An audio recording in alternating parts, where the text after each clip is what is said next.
प्रिय दोस्तों, माता रानी की कृपा जिस पर प्राप्त होती है उस भक्त की हर मनोकामना पूरी होती है।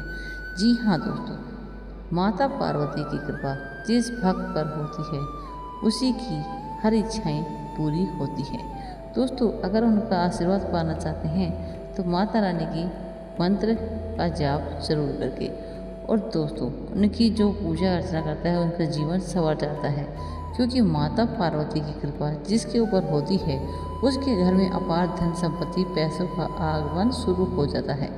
माता पार्वती की भक्ति करने वाले व्यक्ति के कभी घर में पैसों की तंगी नहीं होती है।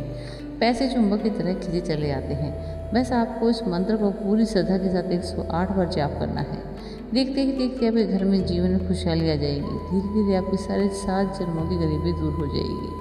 जी हाँ दोस्तों, आप इस मंत्र को अपने घर दुकान पर मोबाइल फ़ोन चलाकर 108 बार पूरा सुनें। साथ ही दोस्तों, यदि माता पार्वती की कृपा अपने ऊपर पाना चाहते हैं, संपूर्ण परिवार पर पाना चाहते हैं, तो हमारी वीडियो को दिल से लाइक करके हमारे चैनल ज्ञान के सागर को सब्सक्राइब करके कमेंट बॉक्स में जय माँ पार्वती जरूर लिखें, जिससे कि माता पार्वती के चरणों में आप सभी भक्तों की हाजिरी लग जाएगी। जी हाँ दोस्तों, ये मंत्र आपके लिए बहुत बड़ा चमत्कार सिद्ध होगा दोस्तों। लेकिन मंत्र के जब 108 बार पूरा आप जाप करते हैं तो आप देखेंगे माता पार्वती का चमत्कार, साक्षात भोलेनाथ का चमत्कार, क्योंकि आपका भविष्य बहुत ही जल्दी उज्जवल होने वाला है।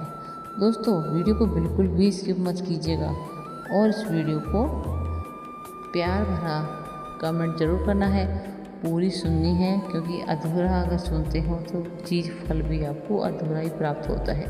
दोस्तों, माता पार्वती का मंत्र अगर आपने पूरी श्रद्धा के साथ 108 बार सुन लिया और आप चाहते हैं कि मेरे घर में अपार धन संपदा आ जाए, मेरे बच्चों पर कृपा हो माता पार्वती की, तो दोस्तों आपको यही उपाय करना है। यानी कि आपको मंत्र को सुबह और शाम घर में दुकान में अपने मोबाइल फ़ोन चला के रख दीजिएगा, आपका काम होता रहेगा और आप अपनी ज़िंदगी में आगे बढ़ते रहना। क्योंकि दोस्तों, अगर लगातार अगर सुबह शाम सुनते हैं तो आप देखिए, आपको जहाँ 10 दिन में होता है काम, वो आपको 5 दिन में ही सफल होता हुआ नजर आने वाला है। दोस्तों, ऐसे में भोलेनाथ की कृपा जिस व्यक्ति पर होती है उस व्यक्ति के सभी भाग्य खुल जाते हैं। 7 जन्मों की जो गरीबी होती है वो दूर हो जाती है। 7 पुष्प पे दोस्तों राज करती है वहाँ पे आने वाली, क्योंकि माता पार्वती भोलेनाथ की जब कृपा होती है तो दोस्तों हर काम में जो विघ्न आता है ना, उसे दूर करते हैं और आपकी हर मनोकामना पूरी करते हैं। तो इसलिए माता पार्वती का आशीर्वाद प्राप्त करना, प्लीज़ वीडियो को दिल से लाइक करना, चैनल सब्सक्राइब करना, क्योंकि माता रानी का आशीर्वाद नसीब वालों को मिलता है। अगर ये वीडियो आपके सामने आ गई तो दोस्तों समझ लीजिए आपका भाग्य खुलने वाला है। तो तुरंत वीडियो को शेयर कर दीजिएगा और कमेंट करना, और चैनल पहली बार है तो हमारे चैनल ज्ञान सागर को सब्सक्राइब करना। तो दोस्तों, मंत्र दिया है वो हमारे इस प्रकार है। तो चलिए दोस्तों, मंत्र शुरू करते हैं। ओम त्र्यंबकं यजामहे सुगंधे पुष्टिवर्धनम् उर्वारुक्मे बन्धनान् मृत्युमोक्षे मामृतात्। ओम त्र्यंबकं यजामहे सुगंधे पुष्टिवर्धनम् उर्वारुक्मे बन्धनान् मृत्युमोक्षे मामृतात्। ओम त्र्यंबकं यजामहे सुगंधे पुष्टिवर्धनम् उर्वारुक्मे बन्धनान् मृत्युमोक्षे मामृतात्। ओम त्र्यंबकं यजामहे सुगंधे पुष्टिवर्धनम् उर्वारुक्मे बन्धनान् मृत्युमोक्षेमामृतात्। ॐ त्र्यम्बकं यजामहे सुगन्धे पुष्टिवर्धनम् उर्वारुक्मे बन्धनान् मृत्युमोक्षेमामृतात्। ॐ त्र्यम्बकं यजामहे सुगन्धे पुष्टिवर्धनम् उर्वारुक्मे बन्धनान् मृत्युमोक्षेमामृतात्। ॐ त्र्यम्बकं यजामहे सुगन्धे पुष्टिवर्धनम् उर्वारुक्मे बन्धनान् मृत्युमोक्षेमामृतात्। ॐ त्र्यम्बकं यजामहे सुगन्धे पुष्टिवर्धनम् उर्वारुक्मे बन्धनान् मृत्युमोक्षेमामृतात्। ॐ त्र्यम्बकं यजामहे सुगन्धे पुष्टिवर्धनम् उर्वारुक्मे बन्धनान् मृत्युमोक्षेमामृतात्। ॐ त्र्यम्बकं यजामहे सुगन्धे पुष्टिवर्धनम् उर्वारुक्मे बन्धनान् मृत्युमोक्षेमामृतात्।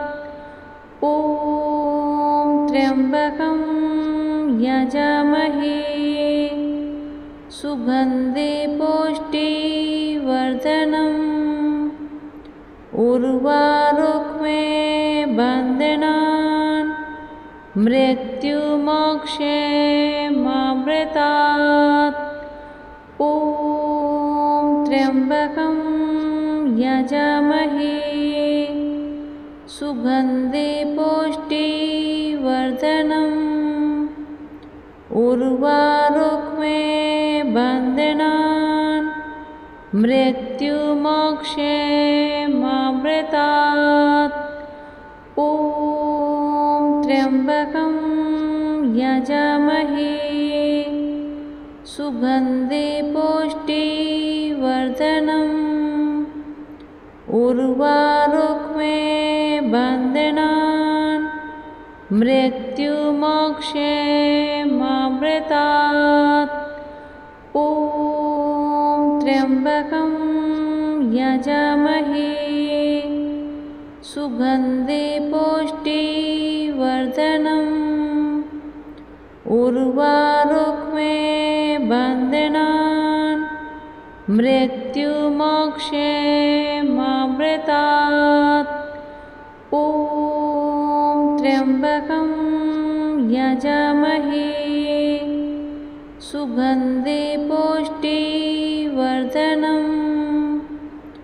उर्वारुक्मे बन्धनान् मृत्युमोक्षेमामृतात्।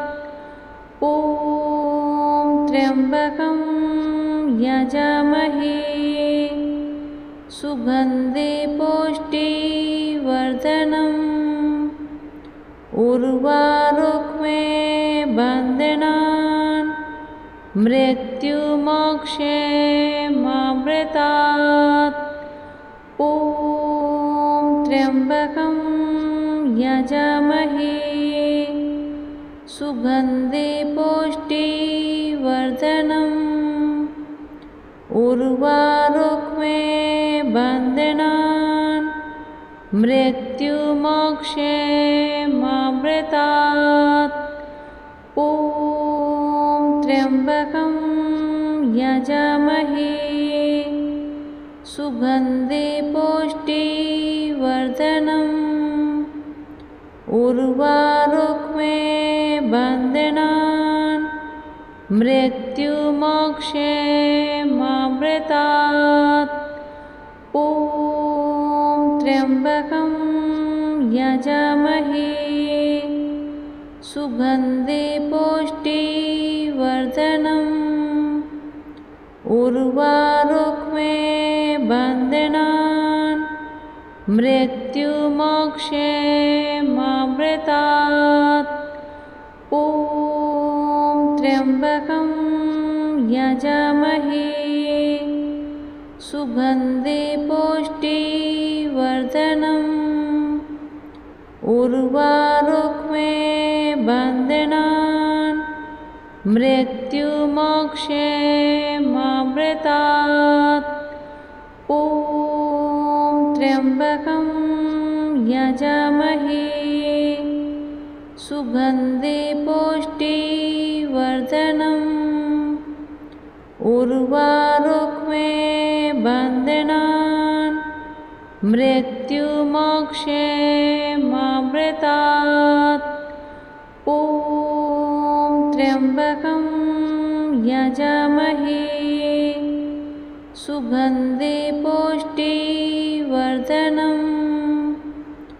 उर्वारुक्मे बन्धनान् मृत्युमोक्षे मामृतात्। ॐ त्र्यम्बकं यजामहे सुगन्धे पुष्टिवर्धनम् उर्वारुक्मे बन्धनान् मृत्युमोक्षे मामृतात्। ॐ त्र्यम्बकं यजामहे सुगन्धे पुष्टिवर्धनम्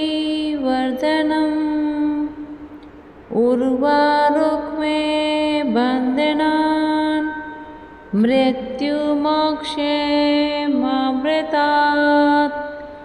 ॐ त्र्यम्बकं यजामहे सुगन्धे पुष्टिवर्धनम् उर्वारुक्मे बन्धनान् मृत्युमोक्षे मामृतात्। ॐ त्र्यम्बकं यजामहे सुगन्धे पुष्टिवर्धनम्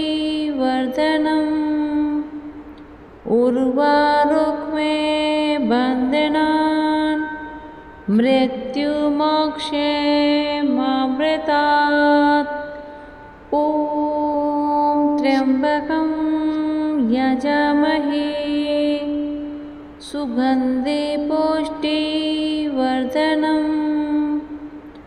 उर्वारुक्मे बन्धनान् मृत्युमोक्षे मामृतात्।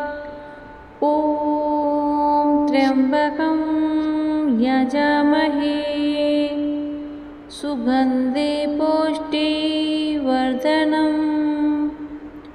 उर्वारुक्मे बन्धनान् मृत्युमोक्षे मामृतात्।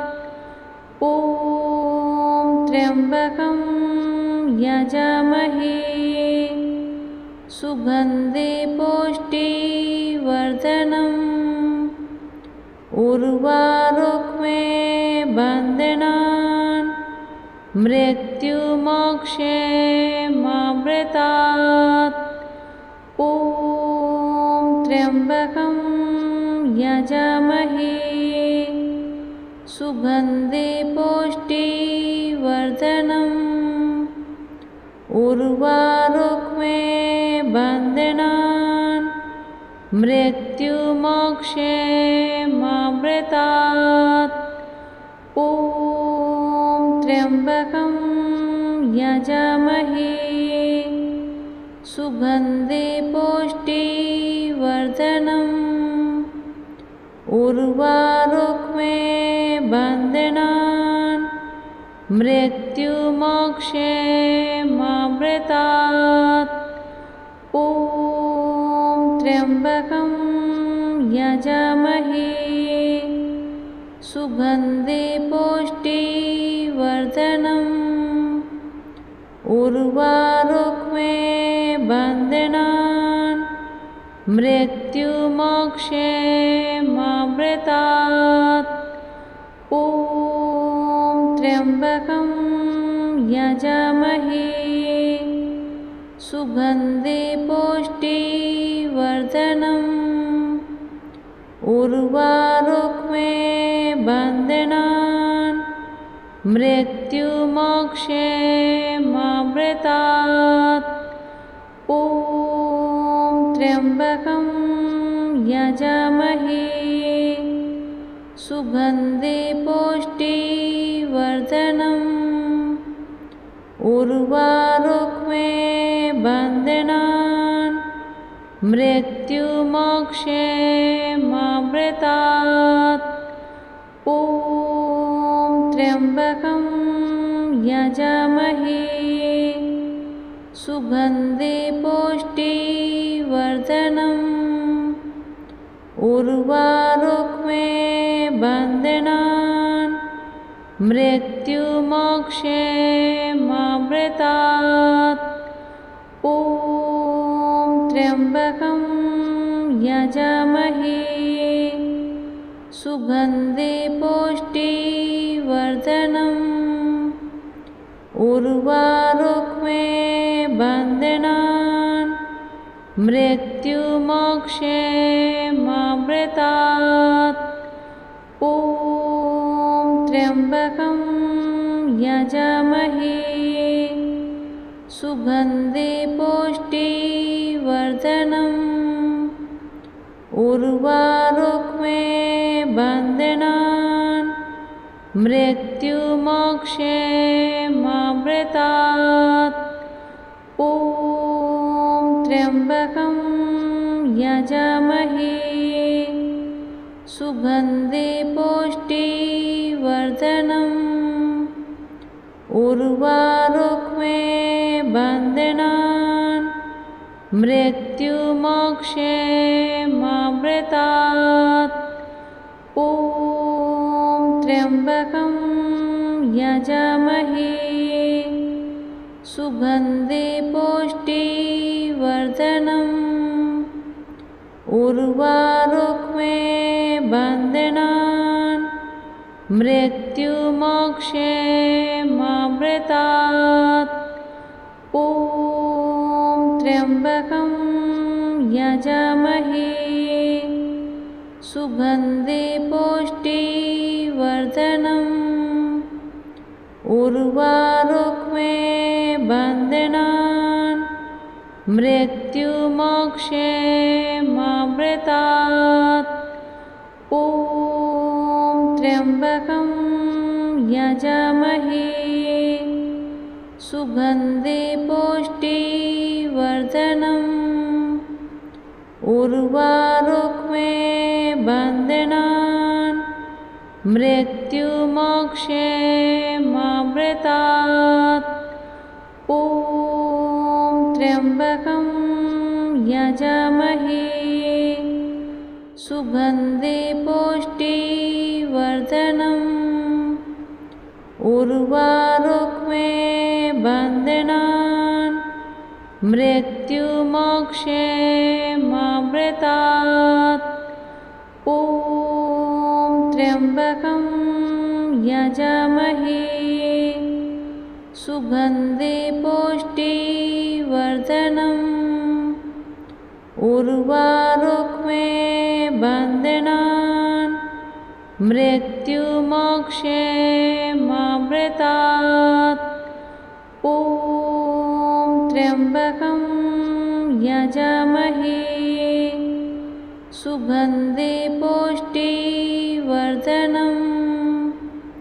उर्वारुक्मे बन्धनान् मृत्युमोक्षेमामृतात्। ॐ त्र्यम्बकं यजामहे सुगन्धे पुष्टिवर्धनम्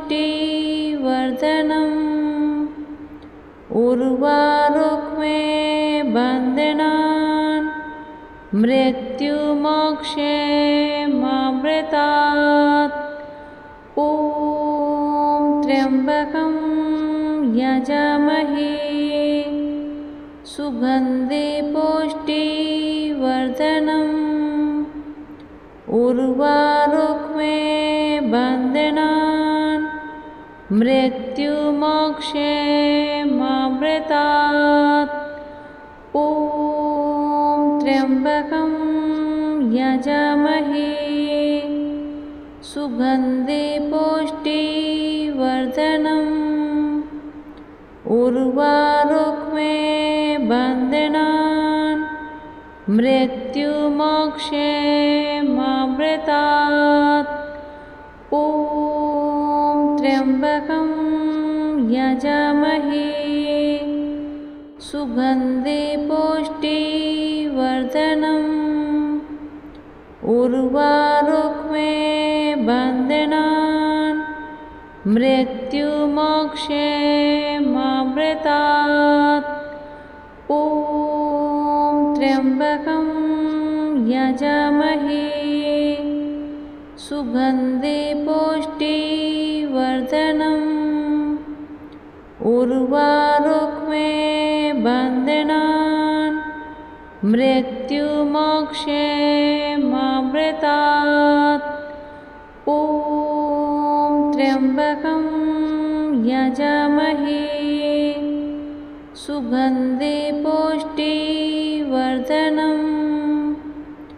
उर्वारुक्मे बन्धनान् मृत्युमोक्षे मामृतात्। ॐ त्र्यम्बकं यजामहे सुगन्धे पुष्टिवर्धनम् उर्वारुक्मे बन्धनान् मृत्युमोक्षे मामृतात्। ॐ त्र्यम्बकं यजामहे सुगन्धे पुष्टिवर्धनम् उर्वारुक्मे बन्धनान् मृत्युमोक्षे मामृतात्। ॐ त्र्यम्बकं यजामहे सुगन्धे पुष्टिवर्धनम् उर्वारुक्मे बन्धनान् मृत्युमोक्षे मामृतात्। ॐ त्र्यम्बकं यजामहे सुगन्धे पुष्टिवर्धनम् उर्वारुक्मे बन्धनान् मृत्युमोक्षे मामृतात्। ॐ त्र्यम्बकं यजामहे सुगन्धे पुष्टिवर्धनम् उर्वारुक्मे बन्धनान् मृत्युमोक्षे मामृतात्। ॐ त्र्यम्बकं यजामहे सुगन्धे पुष्टिवर्धनम् उर्वारुक्मे बन्धनान् मृत्युमोक्षे मामृतात्। ॐ त्र्यम्बकं यजामहे सुगन्धे पुष्टिवर्धनम् उर्वारुक्मे बन्धनान् मृत्युमोक्षे मामृतात्। ॐ त्र्यम्बकं यजामहे सुगन्धे पुष्टिवर्धनम्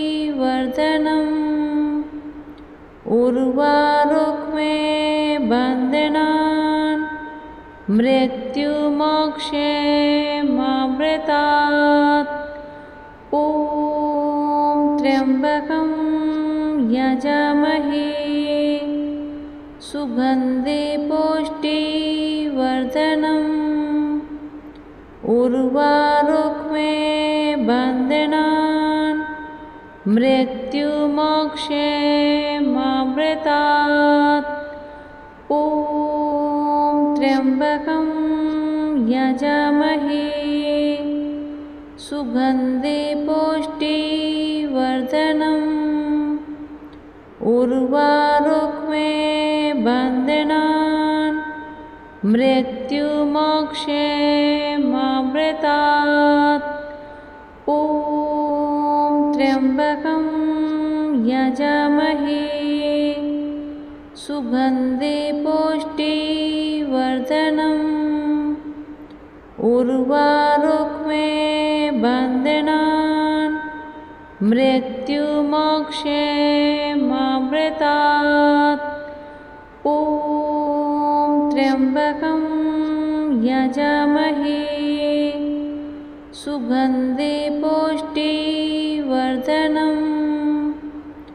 उर्वारुक्मे बन्धनान् मृत्युमोक्षेमामृतात्। ॐ त्र्यम्बकं यजामहे सुगन्धे पुष्टिवर्धनम्। उर्वारुक्मे बन्धनान् मृत्युमोक्षेमामृतात्। ॐ त्र्यम्बकं यजामहे सुगन्धे पुष्टिवर्धनम्। उर्वारुक्मे बन्धनान् मृत्युमोक्षेमामृतात्। ॐ त्र्यम्बकं यजामहे सुगन्धे पुष्टिवर्धनम्। उर्वारुक्मे बन्धनान् मृत्युमोक्षेमामृतात्। ॐ त्र्यम्बकं यजामहे सुगन्धे पुष्टिवर्धनम्।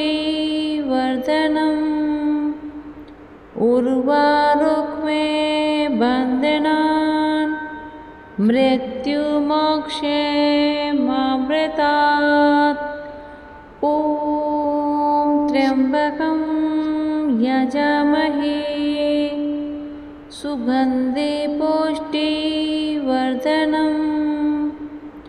उर्वारुक्मे बन्धनान् मृत्युमोक्षेमामृतात्। ॐ त्र्यम्बकं यजामहे सुगन्धे पुष्टिवर्धनम्। उर्वारुक्मे बन्धनान् मृत्युमोक्षेमामृतात्। ॐ त्र्यम्बकं यजामहे सुगन्धे पुष्टिवर्धनम्। उर्वारुक्मे बन्धनान् मृत्युमोक्षेमामृतात्। ॐ त्र्यम्बकं यजामहे सुगन्धे पुष्टिवर्धनम्। उर्वारुक्मे बन्धनान् मृत्युमोक्षेमामृतात्। ॐ त्र्यम्बकं यजामहे सुगन्धे पुष्टिवर्धनम्। उर्वारुक्मे बन्धनान् मृत्युमोक्षेमामृतात्। ॐ त्र्यम्बकं यजामहे सुगन्धे पुष्टिवर्धनम् उर्वारुक्मे बन्धनान् मृत्युमोक्षे मामृतात्। ॐ त्र्यम्बकं यजामहे सुगन्धे पुष्टिवर्धनम् उर्वारुक्मे बन्धनान् मृत्युमोक्षे मामृतात्। ॐ त्र्यम्बकं यजामहे सुगन्धे पुष्टिवर्धनम् उर्वारुक्मे बन्धनान् मृत्युमोक्षे मामृतात्। ॐ त्र्यम्बकं यजामहे सुगन्धे पुष्टिवर्धनम् उर्वारुक्मे बन्धनान् मृत्युमोक्षे मामृतात्। ॐ त्र्यम्बकं यजामहे सुगन्धे पुष्टिवर्धनम् उर्वारुक्मे बन्धनान् मृत्युमोक्षे मामृतात्। ॐ त्र्यम्बकं यजामहे सुगन्धे पुष्टिवर्धनम् उर्वारुक्मे बन्धनान् मृत्युमोक्षे मामृतात्। ॐ त्र्यम्बकं यजामहे सुगन्धे पुष्टिवर्धनम् उर्वारुक्मे बन्धनान् मृत्युमोक्षे मामृतात्। ॐ त्र्यम्बकं यजामहे सुगन्धे पुष्टिवर्धनम् उर्वारुक्मे बन्धनान् मृत्युमोक्षे मामृतात्। ॐ त्र्यम्बकं यजामहे सुगन्धे पुष्टिवर्धनम् उर्वारुक्मे बन्धनान् मृत्युमोक्षे मामृतात्। ॐ त्र्यम्बकं यजामहे सुगन्धे पुष्टिवर्धनम् उर्वारुक्मे बन्धनान् मृत्युमोक्षे मामृतात्। ॐ त्र्यम्बकं यजामहे सुगन्धे पुष्टिवर्धनम् उर्वारुक्मे बन्धनान् मृत्युमोक्षे मामृतात्। ॐ त्र्यम्बकं यजामहे सुगन्धे पुष्टिवर्धनम् उर्वारुक्मे बन्धनान् मृत्युमोक्षे मामृतात्। ॐ त्र्यम्बकं यजामहे सुगन्धे पुष्टिवर्धनम्